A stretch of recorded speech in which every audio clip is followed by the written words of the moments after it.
بسم اللہ الرحمن الرحیم۔ جب ایک مرد کو زیادہ بیویاں رکھنا جائز ہے تو عورت کے لیے زیادہ شوہر رکھنا جائز کیوں نہیں؟ تو جناب عالی، مرد کے لیے زیادہ بیویاں تو اللہ کی نعمت ہے، لیکن عورت کے لیے زیادہ شوہر مصیبت ہے، کیونکہ سب کو خوش رکھنا یہ ناقابل فہم ہے۔ سب کی خدمت کرنا نکاح میں صرف جنسی خواہش کی تکمیل نہیں ہے، بلکہ رہائش ہے، اس کا خرچ دینا ہے، اولاد کی ذمہ داری ہے، اولاد کا بڑھانا ہے۔ اگر ایک عورت کے 4 شوہر ہوں تو وہ علیحدہ علیحدہ گھروں میں ہوں گے یا ایک ہی گھر میں ہوں گے؟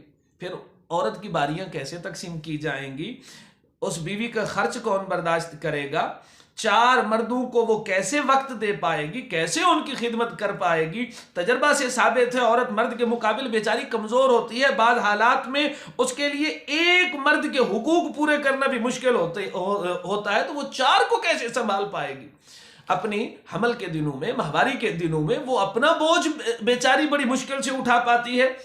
اسی طرح سمجھیے کہ مرد کو جسمانی قوت عورت کے مقابل زیادہ ہے، صحت مند مرد عورت کے مقابل زیادہ ہوتا ہے۔ یہی اگر جنسی قوت معمول سے زیادہ ہو تو اسے دوسرے نکاح کی اجازت ہے۔ اسلام نے اسی بنیاد پر تو اسے دوسرے نکاح کی اجازت دی کہ یہ اگر اجازت نہ دی جائے تو معاشرے میں یہ بگاڑ کا باعث بنے گا۔ پھر زمینی حقائق یہ ہے کہ عورتیں زیادہ ہیں، مرد کم ہیں۔ پھر مردوں کی اموات بھی تو زیادہ ہے، وہ تو سنبھالنے کے لیے نظام قدرت نے ہی یہ ترتیب رکھی ہے۔ پھر مرد میں اپنے آپ کو سنبھالنا نہیں، کنٹرول نہیں۔ عورت تو باحیا ہے، وہ تو اپنے اندر کنٹرول اور برداشت رکھتی ہے۔ عورت کے اندر یہ فتنہ نہیں۔ عورت جیسے بچہ پیدا کر سکتی ہے، اس کے اندر اللہ نے سوکن کو برداشت کرنے کی صلاحیت رکھی ہے۔ مرد اپنے حریف اور ردیف کو کبھی برداشت نہیں کر سکتا۔ اگر 2 آدمی ایک بیوی کے شوہر ہو گئے تو یہ تو ایک دوسرے کے قاتل بنیں گے۔ نکاح کا مقصد ہے اولاد کا بڑھانا۔ اب جو یہ عورت حاملہ ہوگی تو کیا کہا جائے گا؟ یہ کس سے حاملہ ہے؟ پہلے سے، دوسرے سے، تیسرے سے، چوتھے سے۔ پھر اگر ایک بچہ ہے تو بچے کی تقسیم کیسے ہوگی؟ کیا وہ سب کو اپنا باپ کہے گا؟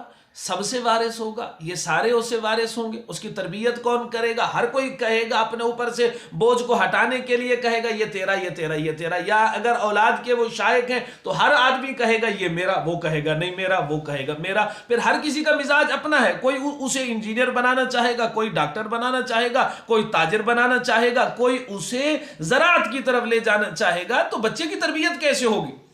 اس کا وارث کون ہوگا؟ وہ کس کا وارث ہوگا؟ اور اگر بچے زیادہ ہوئے تو بچوں کی تقسیم کیسے ہوگی؟ لڑکے کون لے گا؟ لڑکیاں کون لے گا؟ کون ذہن کون لے گا؟ سمجھدار کون لے گا؟ گورے کس کے حصے میں آئیں گے؟ کالے کس کے حصے میں آئیں گے؟ پھر بچوں کی آگے تربیت کیسے ہوگی؟ عورت پھر سب کو برابر کا وقت کیسے دے پائے گی؟ ہر کسی کی قوت ہے۔ آپ یہ تو کہہ سکتے ہیں ایک دن ادھر ایک دن ادھر، لیکن اگر اس دن عورت بیمار ہوئی تو کیسے معاملات ہوں گے؟ عورت کو مسکن کون دے گا؟ پھر اسی طرح اگر اس مرد نے بھی کئی شادیاں کی ہوئی ہیں تو پھر تو معاملات اور طریقے سے بگڑ جائیں گے۔ اس عورت سے پیدا ہونے والا بچہ اپنے باقی بھائیوں کو کیا بھائی کہے گا جو اس عورت کے بچے ہیں؟ تو اس کے جو مرد جو اس کا باپ ہے، اس کے جو اور بیویوں سے بچے ہیں وہ ان کو کیا کہے گا؟ ان میں رشتہ داری کیسے قائم ہوگی؟ ایک دوسرے کے ساتھ ان کا تعلق کیا ہوگا؟ پھر عورت سب کو برابر کا کیسے پسند کر سکتی ہے؟ دل تو کسی کے بس میں ہے نہیں، سب کو برابر کا وقت کیسے دے گی؟ بیک وقت رغبت سب کی طرف کیسے ہو سکتی ہے؟ خوشی غمی کے معاملات اگر 2 4 کے اکٹھے آ گئے تو وہ کس کو ترجیح دے گی؟ تو معاملات اس سے بگڑ جائیں گے۔ اور یہ بات بھی یاد رکھیے کہ ایک محکوم پر کئی حاکم یہ تذلیل ہے، لیکن ایک حاکم کے تحت کئی اگر محکوم ہوں اس میں کوئی حرج نہیں۔ ایک بیوی پر 2 شوہر یہ عورت کی تذلیل ہے، اور اسلام اس تذلیل کو پسند نہیں کرتا۔ ان سارے فتنوں کے سدباب کے لیے اسلام نے بھی وہی بات کہی جو انسانی عقل کہتا ہے، اور تمام الہامی اور غیر الہامی مذاہب نے کہا، وہ یہودیت ہو، نصرانیت ہو، زرتش ہو، مشرکین مکہ ہوں، جو بھی ہوں، کسی مذہب میں بھی تعدد شوہر رکھنے کی اجازت نہیں۔ ہاں، ہندوؤں کے ایک اس کے بارے میں آتا ہے کہ ان کے ہاں، ہندوؤں کے ایک گروہ کے بارے میں آتا ہے، ان کے ہاں ایک عورت کئی شوہر رکھ سکتی ہے، وہ تو کہتے ہیں کہ ایک عورت 5 بھی پانڈے رکھ سکتی ہے۔ بہرحال اسلام اس بات غیرت والا مذہب ہے، اس کو ہرگز نہیں پسند کرتا، کبھی ایک کے ہم کنار کبھی ایک کے ہم آغوش، یہ بالکل بے غیرتی ہے، لہذا ایک عورت کے لیے زیادہ شوہر رکھنا جائز نہیں ہے۔